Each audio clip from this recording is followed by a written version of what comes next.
Okay, this is the last video of the day, folks. As you can see, this is with the Leica SL2-S. This is with the 35 millimeter. It's a Sigma lens. It's small, compact, but it has a lens hood and stuff. I like it because it's right in between the 50 millimeter and let's say the 28, 24-ish, whatever. 24, 26, 28 round, or the 35, or the 45 or 50, around that area, including the 65. Sometimes I include the 65, 75, and 90. But long story short, I want a wide field of view where it can bring it inside. Let's say if I go into a restaurant or something, I can take some pictures. Is it wide enough? So this is counteract to the 16 millimeter on the R6 Mark II, and let's say a 35 millimeter that it'll bring. I think the smallest I have is 24 millimeter.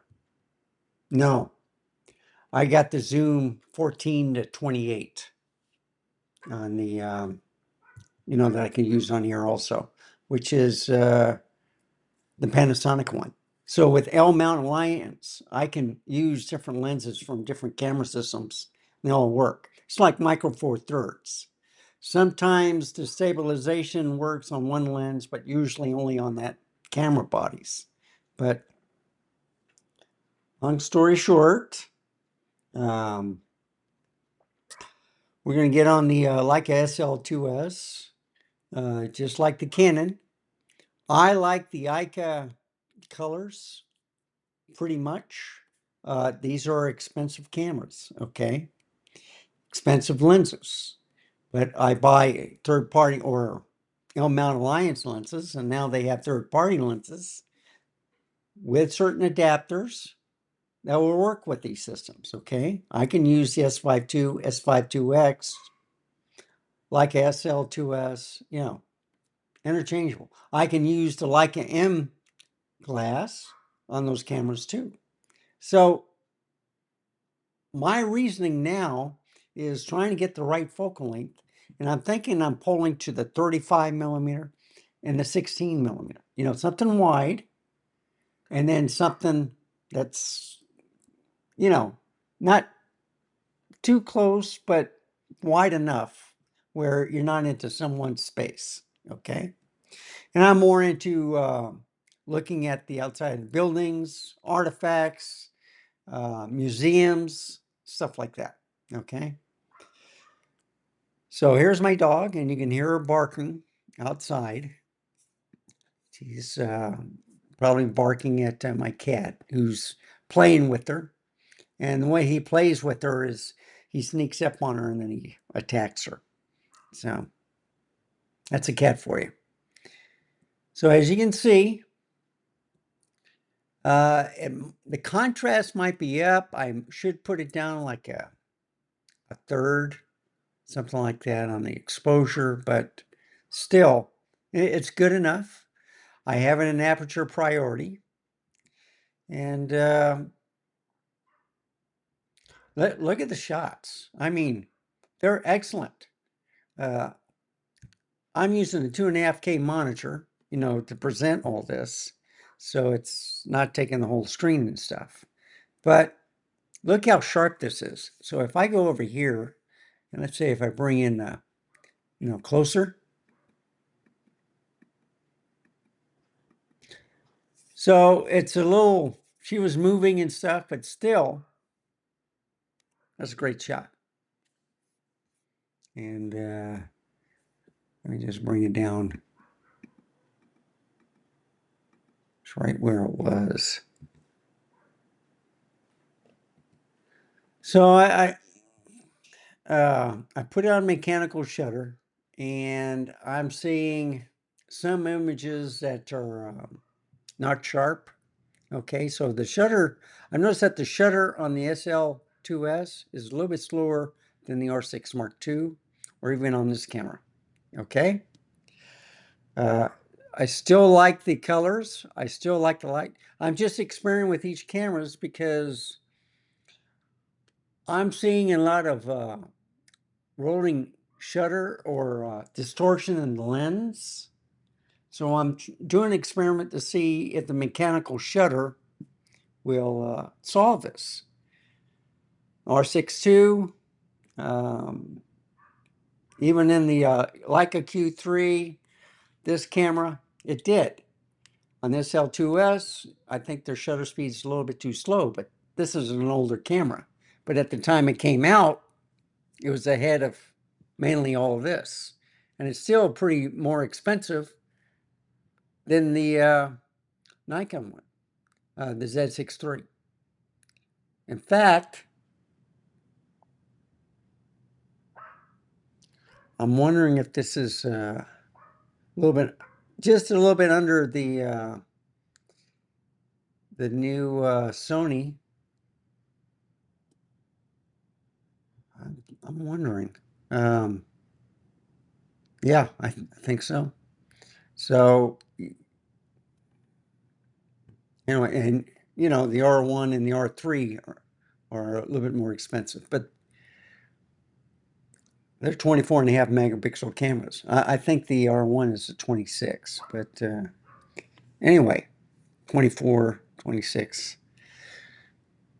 That little hole right there is from hornets or wasps, you know, to make their little hives. So they go in, you know, that was mud this morning because of the rain, and then they took out all the mud to make their hives for their young. But look at the colors with the mechanical shutter, okay, and look at the shade. I don't know if you can see the light bulbs right back here. I've done many magnifications before, but let me go over here. See the rock, you can see the cat again. This is just a quick video, but 35 millimeters, now look at that. It's still pretty wide. I can go on the street and probably get both sides, you know, just looking right down the middle of the street. You can still see both sides of the buildings, you know, downtown. And 35 millimeters is kind of okay, depending on the aperture that you use for on the inside. If I decide to go into the restaurant, take some pictures in the museum and stuff. The other thing that I forgot to bring up in the other videos today is you bring in a camera like this, and they sometimes let you in, sometimes they don't. It depends if you have a flash. But then if you have your autofocus or your metering on that gives off a green or red light, they don't like that either, especially on paintings. So that's why I like a smaller camera. And I got the ZV-1 Mark II 1-inch sensor, which is good. Or I can use that camera. You know, something small, tiny, that won't present a problem. You can always have your cell phone too, but you get better pictures with the camera, okay? So that's what I'm doing. I am just trying to, I think I like the 35 millimeter. I think that's it, yeah. And I only did the backyard. It was just a few pictures. I just wanted to share real quick that, hey, that's a little bit out of focus. I'm trying to get a end shot. Yeah. I think I'll do her. And then I'll bring her up a little bit.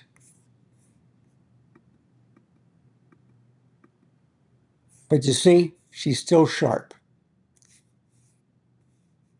I do something like that. So anyway, let me know in the comments, what brand do you have? You think it's a good idea just to have a one camera system? You know, I'm showing off the Leica, I showed off the Canon, showed off the Q3. I've already shown off the Z6 III for the past 2 weeks. I've done things with the Z9, I did things with the Z8, ZVE1. I think a little bit. Let's see, any other camera I've been using lately. So I'm thinking like pulling out the Z5, showing what the front side, the old type of camera. Well, it's old now, everything's backside illuminated and stacked. Can still do. So anyway, let me know what your thoughts are. Thank you for watching. Remember, stay safe, keep smiling, and I'll see you next time. Goodbye, folks. Have a wonderful day.